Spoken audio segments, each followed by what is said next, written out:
2. Okay, so the spell works because we've just written the function correctly to put it in the wizard's spell dictionary.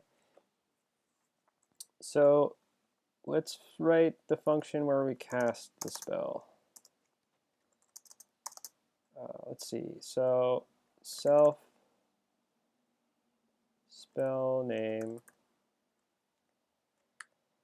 is, so we're basically passing in something here that's going to be looked up in the dictionary of spells, right? So that when we call it, it should look like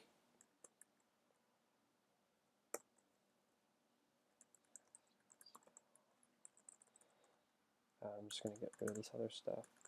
When we call it, we're going to call it like this with cast spell, and then we're going to give the method basically the key to look up in the spells dictionary, so the name of the spell, right? So we want to call it with generic, and so generic will be passed in here under spell name. So, and we refer to that as self.spellName. So what we're going to need to do is look this up in the dictionary. So we'll just say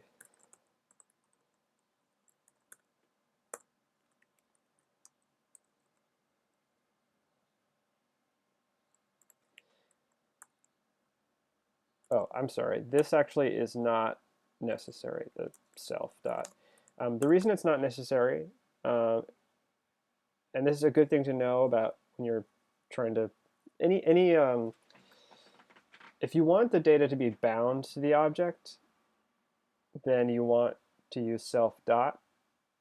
So ostensibly here, you don't really want to save the name of the spell you're looking up because you just want to know if it's in the spell dictionary.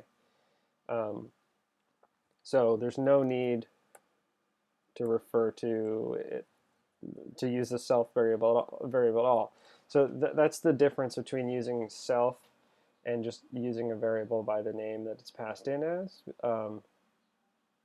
Because some data you don't want to store in the object, and you just want to use it for some sort of computation or a lookup, and then once that method's over, that data is gone. It doesn't matter. But in the case of like load spell, then we need to use self.spells, and we're storing that data in the spells dictionary. But cast a spell, it's sort of like a read-only affair.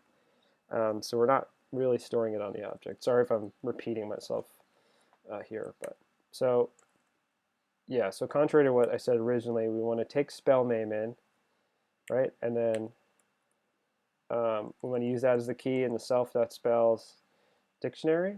And I guess we'll just print it, right? So let's just try that. So again, this is the line here where we are calling that. And this should just print out basically this line of faux Latin. Yeah, looks like it worked.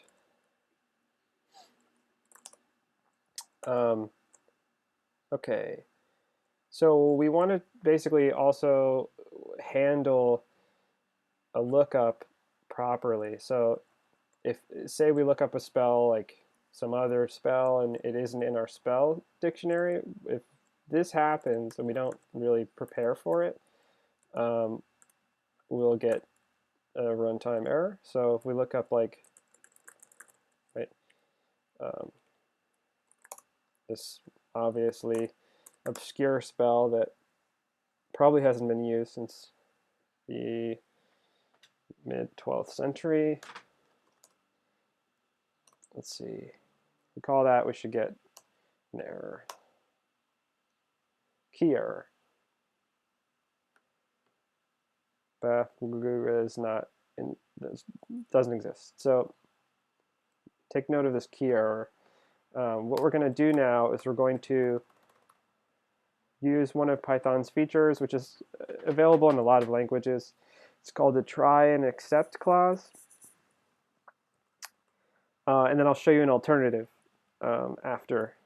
So let's see, cast spell, which is essentially a lookup operation. We want to say try, instead of doing it, just straight up doing it, we want to basically use this try keyword. So try and then try to look it up and print the spell. And if that doesn't work, except we can say, I don't have the power to cast that spell, right? So now what happens, instead of getting a failure, which is going to halt your program, you'll get something like, I don't have the power to cast that spell, which is a little bit better. The only problem is, like, you don't want to just, I mean, exceptions occur for a whole range of things. So if you do except, that could prevent your program from halting or crashing. But sometimes you want it to crash because it just seems like a dangerous thing to do, to just leave a blanket exception. This is also totally not acceptable. You'll see a lot of people complain about. I mean, this is not something you'd ever want to do, except pass. So basically, it's saying, like, let me do whatever I want, and if that's not possible, just leave me alone. Which is sort of like a, think of it as sort of a what do you call that? It doesn't matter. So we want to use the key error that we saw before, except key error. And this says, in the case of a key error, then print this, but otherwise don't. So let's see what happens now. Okay, so same thing. That's fine. But what if, okay, so we have a function that loads the spell, casts the spell, speak.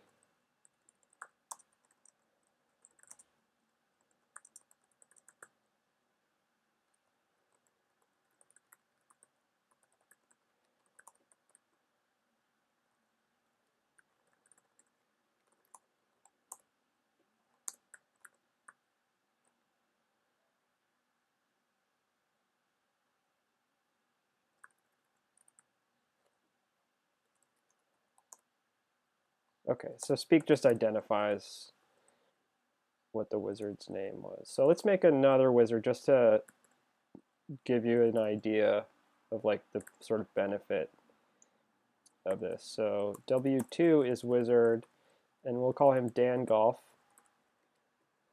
W2 load spell XYZ XYZ ABC. I don't know. This is obviously a silly idea. So that loads the spell, and then if we want to cast it, and we look it up, it should go ahead and do this for us. Let's see. So I guess I'll just keep the other stuff and we'll just see it all. Yeah, do it again. Yeah, so did that happen correctly? Yeah, so basically it's just sort of like a glorified lookup table. So, but let's do something else now. Why don't we try out?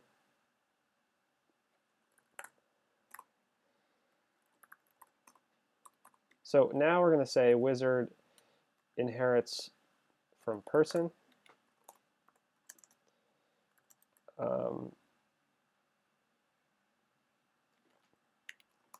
I'm not sure. I think obviously anybody who's into wizards probably doesn't think that a wizard inherits. I think this is probably a good case for multiple inheritance. So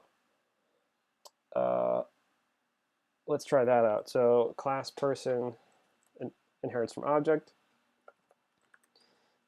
Self name